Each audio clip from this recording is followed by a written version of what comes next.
Bonjour chers auditeurs, Dr Bintou Chersek, bonjour. Bonjour Rosalie. Notre chronique numéro 203, tout ce qu'il faut savoir sur l'arachide. Docteur, présentez-nous l'arachide. L'arachide est une plante de la famille des légumineuses et son fruit s'appelle la cacahuète. Et en général d'ailleurs on utilise les deux mots de manière non différenciée, mais la cacahuète c'est bien le fruit de l'arachide. L'arachide est cultivé dans beaucoup de régions du monde, y compris au Sénégal. Et nous, Sénégalais, sommes de grands consommateurs d'arachide sous différentes formes, qu'elles soient grillées, bouillies, sucrées ou alors en pâte d'arachide qu'on va utiliser pour préparer par exemple la sauce pain fait. Et quelle est la composition nutritionnelle de l'arachide? Eh bien, l'arachide est oléagineuse, c'est-à-dire qu'elle contient beaucoup d'huile. Dans 100 grammes d'arachide, il y a 50% d'huile, donc il y a beaucoup d'huile dans l'arachide.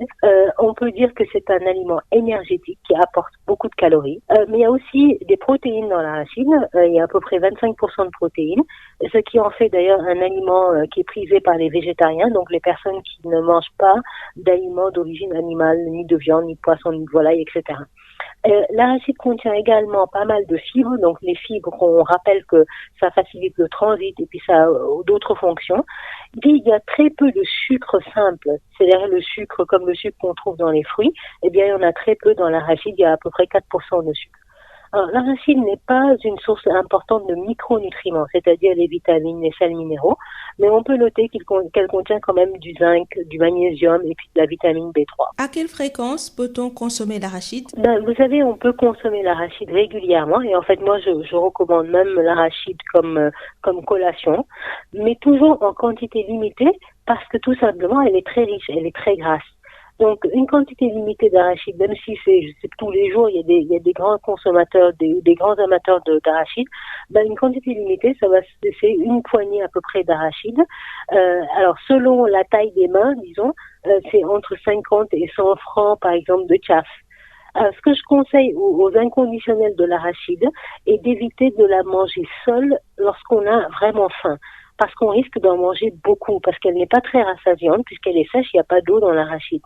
Donc, il vaut mieux l'associer, quand on mange l'arachide en collation, à un fruit ou à un bout de pain ou à un yaourt ou un petit peu de lait caillé ou du lait. Voilà. Est-ce que la consommation d'arachide est déconseillée à certaines personnes? Oui, il faut faire attention à l'arachide, à la consommation d'arachide par les tout petits. Parce que il y a deux raisons. Premièrement, il y a un risque d'étouffement et deuxièmement, il y a un grand risque d'allergie puisque l'arachide est l'une des causes les plus fréquentes d'allergie chez les enfants. Et ce qu'il faut savoir, c'est que les allergènes de l'arachide passent même dans le lait maternel. Donc je dis attention aux femmes qui allaitent à ne pas consommer trop d'arachide et surtout quand elles notent une manifestation bizarre chez leur ou inhabituelle chez leur bébé, eh bien d'aller voir le médecin et de bien signaler qu'elles consomme pas mal d'arachide parce qu'il se pourrait que ce soit les allergènes de l'arachide qui affectent le bébé. Alors bien évidemment, les adultes qui sont allergiques à l'arachide ne devraient pas en manger puisque la réaction allergique à l'arachide peut même être fatale.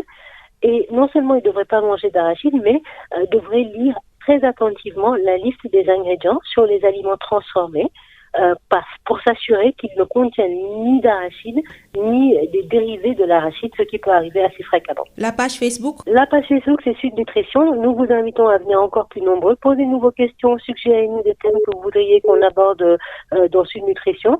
Et puis, surtout, sachez que toutes nos chroniques passées sont postées sur la page. Merci à Val d'Afrique et à vous, Dr Bintou Chersek. Merci Rosalie. asalaamaaleykum mbokk déglukat yi docteur Bintou Chersek maa ngi lay nuyu. maa ngi lay fay Rosalie. suñu chronique numéro 203 lépp lu ñu war a xam ci gerte docteur ndax mën nga ñu présenter gerte. waaw gerte ñun ñëpp xam nañu gerte dafa doon meññeef boo xamante ne ci famille wu légumineuse comme ni ñu koy waxee ci nasaraan la bokk.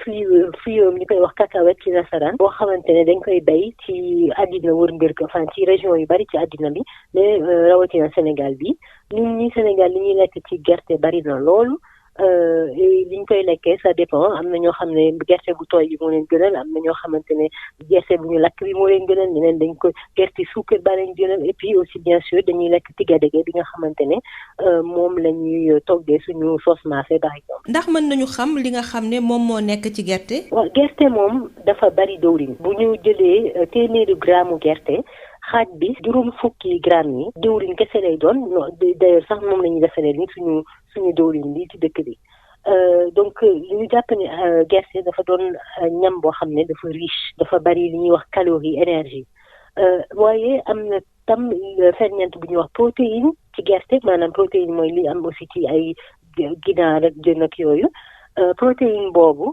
mi à peu près 20 grammes ak juróom ci téeméeri grammes yi te moo tax ñi nga xamante ne duñu lekk yàpp ginaar ak yooyu ñu leen di wax végétarien ñu ci bari dañuy faral di lekk gerte parce que gerte dafa bari protéine boobu waaye gerte am na aussi li ñuy wax gàncax wala fibre yi nga xamante ne dinay baax na ci digestion ak yeneen ak yeneen ni gerte taxu koo bari suukar noonu suukar maanaam comme suukar bi nekk ci fruits yi bariwul ci gerte 9 grammes kese moo ci nekk par 100 grammes wala par téeméeri gramme alors gerte gu ko jël du ñam boo xamante ne bari na ferñeent comme ay vitamines ak ay sels minéraux waaye nag am na zinc bu ci nekk am na magnésium bu ci nekk am na aussi li ñuy wax vitamine B3 bu nekk ci gerte. kon ñaata yoon la ñu war a mën a lekk gerte docteur. waaw gerte mën nañ ko sax faral di lekk man dinay tegtal souvent par exemple ci ngoon si ñuy lekk gerte waaye nag liñ ciy lekk dañ ko war a seetaat bu baax dafa war a néew ndax li ma doon wax sànq ni gerte dafa bari diwlin